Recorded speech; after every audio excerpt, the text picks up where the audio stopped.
जो भोजन का त्याग है, उस त्याग को करने के बाद में जो मरण किया जाता है, मरण के साथ जो भोजन का त्याग किया जाता है, मरण के लिए किया जाता है, वो इसमें आएगा भक्त प्रत्याख्यान। मतलब वो मरने के लिए नहीं है कि भाई मरण हम कर रहे हैं इसलिए मरण के लिए हम छोड़ रहे हैं, हमारा उद्देश्य भी मरने का नहीं है, तो वो इसमें नहीं आएगा है ना। ये तो हमने इसलिए छोड़ा प्रत्याख्यान क्योंकि हमारा मूल गुण में वह नियम है कि दिन में एक बार ही लेना, है ना। तो एक भुक्ति का नियम होने के कारण से अब अगला दिन आएगा तो जो उसका समय होगा उस अगले दिन पर वो लिया जाएगा, तब तक के लिए प्रत्याख्यान। तो वो भक्त प्रत्याख्यान तो है लेकिन संन्यास मरण के परपज से नहीं है वो, है ना। तो यह भक्त प्रत्याख्यान की विधि बताई गई।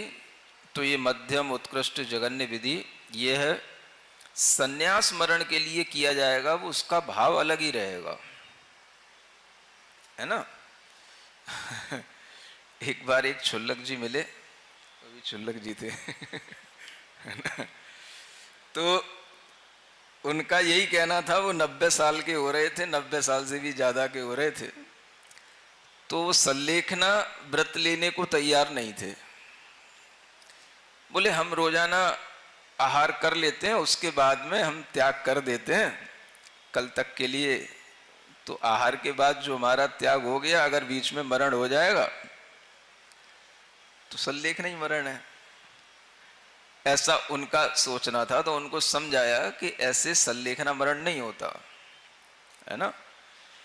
तो प्रतिदिन हम एक बार ही आहार ले रहे हैं, तो प्रतिदिन एक बार आहार लेकर के हम अगले दिन के लिए आहार को तत्पर रहते हैं, है ना। वो अगले दिन का हम आहार ग्रहण करेंगे। तो इस बात का हमारा संकल्प है कि हम आज नहीं करेंगे, कल करेंगे।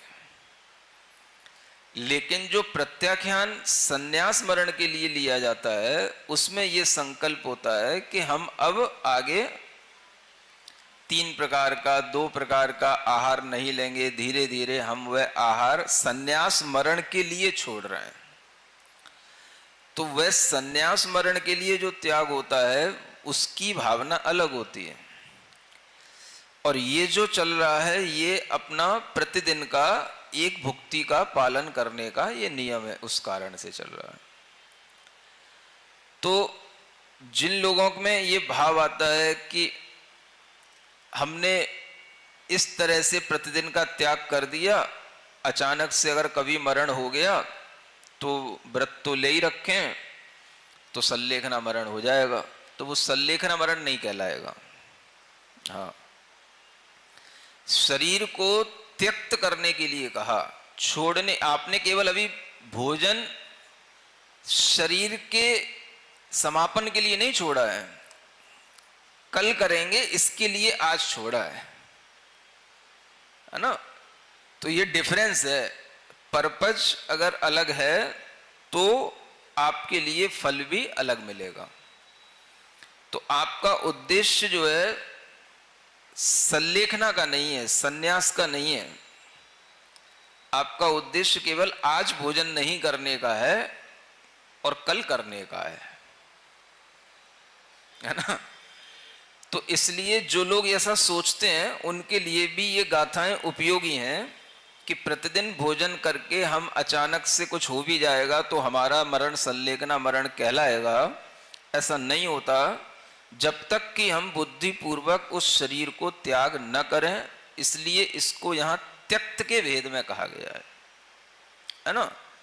अचानक से आयु पूरी हो गई तो वो च्युत हो गया, त्यक्त नहीं हुआ। समय पाकर के आपकी अचानक से आयु पूरी हो गई, आपके आहार जल का त्याग था कल तक के लिए, तो भी वह च्युत कहलाएगा। 3 भेद बताए ना। च्युत माने अपने समय पर छूट जाना, आपने छोड़ने के लिए कोई पुरुषार्थ नहीं किया, आपने बुद्धिपूर्वक उसके लिए कोई भी अलग से, है ना, अपना प्रयत्न नहीं किया। तो बुद्धि पूर्वक जब तक त्याग नहीं होगा तब तक वह त्यक्त के भेद में नहीं आएगा, और त्यक्त नहीं है तो वो सल्लेखना संन्यास मरण नहीं कहलाएगा। तो इस तरह से इस संन्यास मरण के जो 3 भेद हैं उनमें भक्त प्रत्याख्यान भी अगर अंतर मुहूर्त के लिए भी वो छोड़ देता है, मरते हुए भी, कि अब मेरा मरण पर्यंत तक का त्याग, नहीं समझ में आया? इसमें कौन सा त्याग होता है? मरण पर्यंत तक का। माने अगर आप तुरंत ही मृत्यु करने वाले हों तो भी आपके मन में ये आ जाए अब मेरा जीवन पर्यंत तक के लिए, माने जो भी मेरा जीवन बचा है अब मेरा उतने समय के लिए पानी का भी त्याग, चारों प्रकार के आहार का त्याग।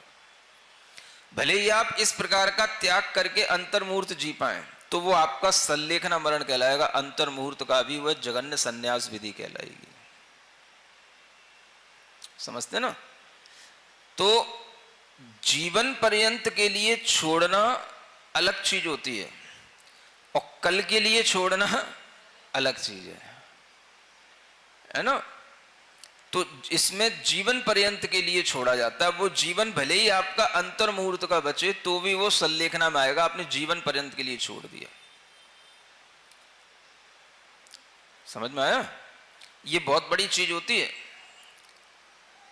मतलब जीवन भले ही नहीं बचा लेकिन जीवन पर्यंत के लिए छोड़ देना, ये शरीर को छोड़ना कहलाता है, इसका नाम संन्यास कहलाता है।